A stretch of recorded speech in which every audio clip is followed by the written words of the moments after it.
আবু জেহেল নবীকে আর আটকাতে পারে না।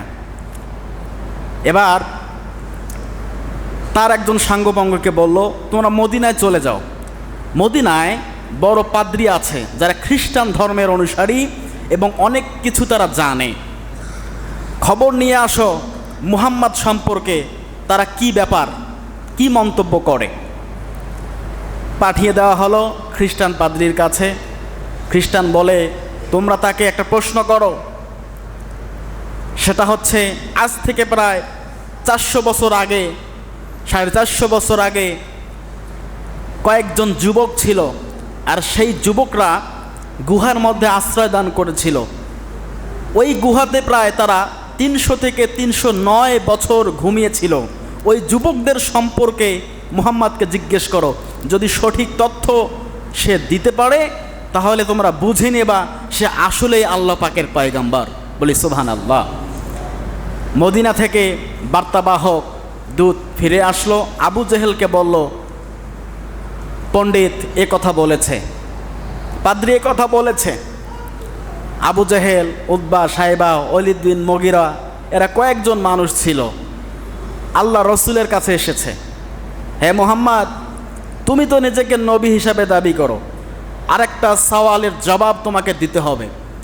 আমরা শুনেছি আজ থেকে প্রায় কয়েকশো বছর পূর্বে কয়েকজন যুবক গুহার মধ্যে আশ্রয় দান করেছিল, আশ্রয় নিয়েছিল, সে সম্পর্কে তুমি আমাদের কিছু বলো। আল্লাহ রসুল থেমে গেলেন।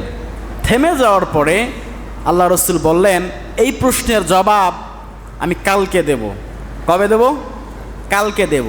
কিন্তু আল্লাহ রসুল সাল্লাল্লাহু আলাইহি সাল্লাম ওই সময় ইনশাআল্লাহ বলেনি। আমরা বলি না কথায় কথায়, ইনশাআল্লাহ কালকে যাব, ইনশাআল্লাহ কালকে হবে, বলি না আমরা? আল্লাহ রসুল সাল্লাল্লাহু আলাইহি সাল্লাম ওই সময় ইনশাআল্লাহ কথাটা ব্যবহার করে নাই, উচ্চারণ করে নাই। এদিকে তিনি বলছে যে কালকে বলবো, জবাব কালকে দেব। আল্লাহ রসুল কি বানিয়ে কোনো কথা বলতে পারে? বলেন, বলে না। আল্লাহ রসুল ফিরে আসলেন, আল্লাহর ইচ্ছে 15 দিন ওহী আসা বন্ধ, টোটাল বন্ধ, আর ওহী আসে না। পরের দিন যায়, তারপর দিন যায়, আর ওহী আসে না।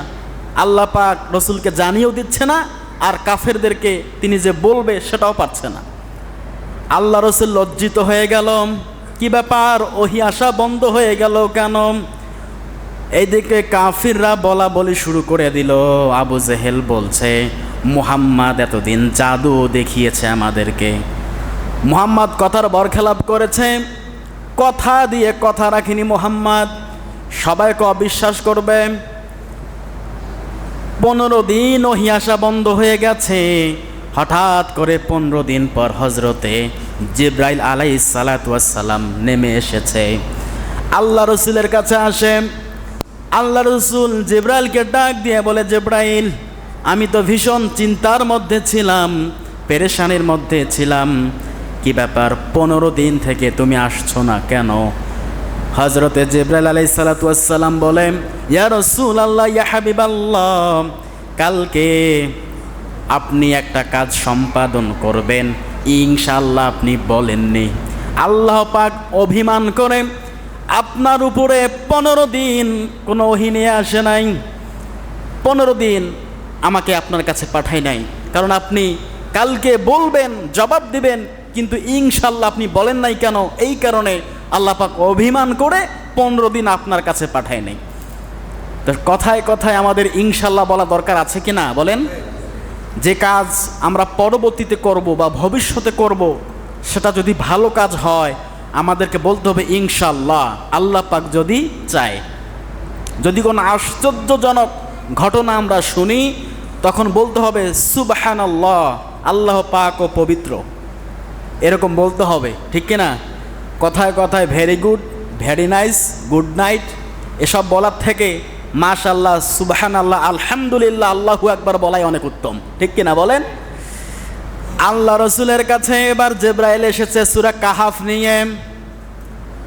কাহাফ, আসহাবুল কাহাফ, কাহাফ শব্দের অর্থ গুহা। যে গুহার মধ্যে 250 সালের ঘটনায় কয়েকজন যুবক সেখানে আশ্রয় গ্রহণ করেছিল। ওই জামানার একজন বাদশাহ ছিল, যে বাদশাহ আল্লাহকে মানত না, দেব দেবীর উপাসনা করত, মূর্তি পূজা করত, এবং তার কওমের সব লোকেরা এই পূজা নিয়ে তারা ব্যস্ত ছিল। আল্লাহ পাকের ইচ্ছে, তাফসিরা বলেছেন, তাফসিরকারকরা বলেছেন, সেখানে যুবক ছিল 7 জন, আর তার সাথে ছিল আর একটা কুকুর। কয়টা? একটা কুকুর আর 7 জন যুবক। এই 7 জন যুবক এরা মানতে পারেনি। মানতে না পারার কারণে, আর যে 7 জন যুবক মানতে পারেনি, ওই 7 জন যুবক ছিল ওই রাজদরবারের প্রভাবশালীর পুত্ররা। যেমন রাজদরবারে অনেক প্রভাবশালী লোক থাকে না, অর্থমন্ত্রী, খাদ্যমন্ত্রী, হ্যাঁ, এরকম লোক থাকে, তাদেরই কয়েকজন পুত্র। এরা মানেনি, যার কারণে ওই মুহূর্তে তারা বেঁচে ছিল, তাদেরকে প্রাণে মারানো হয়নি, রাজা তাদেরকে মারেনি।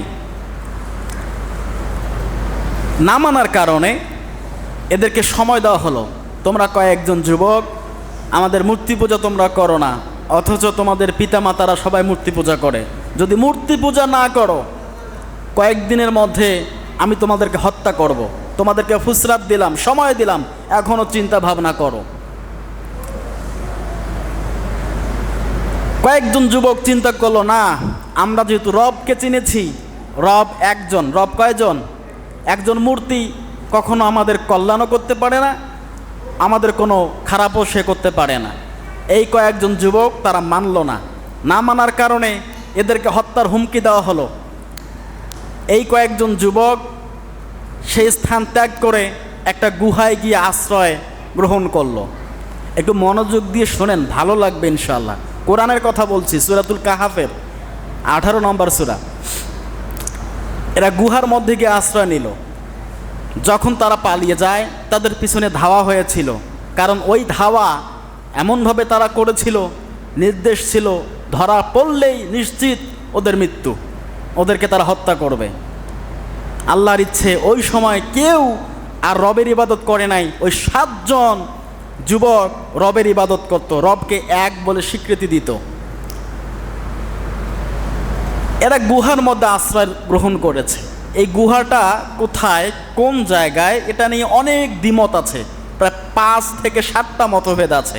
সব থেকে প্রসিদ্ধ মতামত হচ্ছে এটা জর্ডানে অবস্থিত। এই গুহা নিয়ে অনেকের অনেক বক্তব্য রয়েছে। এই 7 জন যুবক ভয়ে ওই গুহার মধ্যে গিয়ে আশ্রয় নিয়েছে। এই গুহাটা যখন তারা ভিতরে প্রবেশ করলো, দিনের কিছুটা অর্ধেক সময় তারা ঘুমিয়ে পড়ল। আর গুহাটা ছিল প্রসারিত, কি ছিল, একটু বড় বড় আকারে, বড়। গুহার মধ্যে ঢুকে পড়েছে। এই গুহার মধ্যে ঢুকে পড়ে তারা ঘুমিয়ে গিয়েছিল। এক ঘুমে 309 বছর কেটে গেছে। 309 বছর পর তারা জাগ্রত করে দিয়েছে আল্লাহ পাক তাদেরকে। সুবহানাল্লাহ বলবেন না? এক ঘুমে কয় বছর? 309 বছর। ঘুম থেকে যুবকরা উঠল। ওঠার পরে তারা একে অপরকে প্রশ্ন করছে, আমরা কতক্ষণ ঘুমিয়েছিলাম? কেউ বলছে আমরা দিনের প্রায় অর্ধেক সময় ঘুমিয়েছিলাম। আবার কেউ বলছে, না, আমার তো মনে হচ্ছে আমরা সারা দিনটাই ঘুমিয়েছিলাম। আবার কেউ বলছে, না, আমরা কিছুক্ষণের জন্য ঘুমিয়েছিলাম। ক্ষুধার্ত, তাদের সবারই খিদে পেয়েছে, তারা সবাই ক্ষুধার্ত। বললেন, যাও, কেউ একজন বাহির থেকে খাদ্য সংগ্রহ করে নিয়ে আসো। সেই খাদ্যটা যেন হয় হালাল উপাদানের, হালাল, অবশ্যই যেমন তেমন খাদ্য কেউ কিনবা না। পকেট থেকে তারা একটা মুদ্রা বের করে দিল। কি মুদ্রা? না টাকা, না টাকা একটা বের করে দেওয়া হলো। এই মুদ্রা নিয়ে তারা বাজারে গেল। একজন তাদের মধ্য থেকে একজন বাজারে চলে গিয়েছে। বাজারে যাওয়ার পর দেখে এই মুদ্রা তো আজকের মুদ্রা নয়, এই মুদ্রা আজ থেকে প্রায় 300 বছর আগের মুদ্রা। দোকানদার চিনে ফেলেছে, এটা তো যেমন তেমন জিনিস নয়, এটা তো গুপ্তধন পেয়েছে। ওকে আটক করে দিয়েছে। বলো তুমি কোথায় পেয়েছো, আমাকে বলো, আমরা ভাগাভাগি করে নেই, না হলে আমি তোমাকে রাজার কাছে সুপর্দ করব। আল্লাহর ইচ্ছা, ওই সময় রাজা যিনি শাসক ছিলেন, তিনি আমাদের রবকে বিশ্বাস করতেন। এই 300 বছরের ভিতরে ঈসা নবী দেশ শাসন করে চলে গিয়েছেন, এসেছেন আবার চলেও গিয়েছেন। যুবকরা জানে না। তারা বাইরে এসে দেখে সবগুলো ওলট পালট, ধ্বংসাবশেষ নেই, সবগুলো আগের মতো আর নেই। 300 বছর পর কি সবগুলো ভালো থাকার কথা? বলেন, ভালো থাকার কথা না। অনেক পরিবর্তন। রাজার কাছে নিয়ে যাওয়া হলো, তাকে আঘাত করা হলো, তুমি বলো, তুমি তোমার সঠিক পরিচয় দাও। বলছে যে না, আমরা কালকেই তো আমার বন্ধুরা সহ আমরা কয়েকজন যুবক গুহার মধ্যে আশ্রয় নিয়েছিলাম, আজকে এসব কিভাবে পরিবর্তন হয়ে গেল তার মাথায় আসছে না। খবর জানা হয়ে গেল, একে একে প্রমাণ হয়ে গেল যে ওর বন্ধুরাও সেই গুহার মধ্যে এখন অবস্থান করছে। এটা আজকের কথা নয়, আজ থেকে প্রায় 309 বছর হয়ে গেল। শাসক খবর নিয়ে, দলবল নিয়ে, সৈন্যবাহিনী নিয়ে সেই গুহার মধ্যে যাবে দেখার জন্য। গিয়ে দেখে সবাই জীবিত। তারা আশ্চর্য হয়ে গেছে যে 309 বছর তারা কিভাবে ঘুমালো। এইরকম ঘুম আমাদের কারো হবে কখনো? বলেন, হয়েছে? হবে না।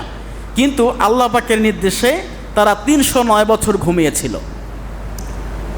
আল্লাহ নবী সাল্লাল্লাহু আলাইহি সাল্লামকে আল্লাহ পাক যখন ওহী নাজিল করেন, আল্লাহ পাক রব্বুল আলামিন ঠিক এভাবে বলছেন, وَتَحْسَبُهُمْ أَيَّقَظًا وَهُمْ رُقُودٌ وَنُقَلِّبُهُمْ ذَاتَ الْيَمِينِ وَذَاتَ الشِّمَالِ। আল্লাহু আকবার। সূরা কাহাফ 15 নম্বর পারার 18 নম্বর সূরা 3 নম্বর রুকুর 18 নম্বর আয়াতের প্রথম অংশটা তেলাওয়াত করলাম। আল্লাহ পাক রব্বুল আলামিন বলছেন, নবী, যখন আপনি এই ঘটনা বর্ণনা করবেন, অনেকেই মনে করবে তারা মনে হয় জাগ্রত ছিল, কিন্তু আপনি বলে দেন অতাহসাবুহুম আইয়াকাযা ওয়া হুম রুকুদ, তারা ছিল ঘুমন্ত। আমি আল্লাহ পাক রব্বুল আলামিন তাদেরকে 309 বছর ঘুম পাড়িয়ে রেখেছিলাম। আল্লাহু আকবার।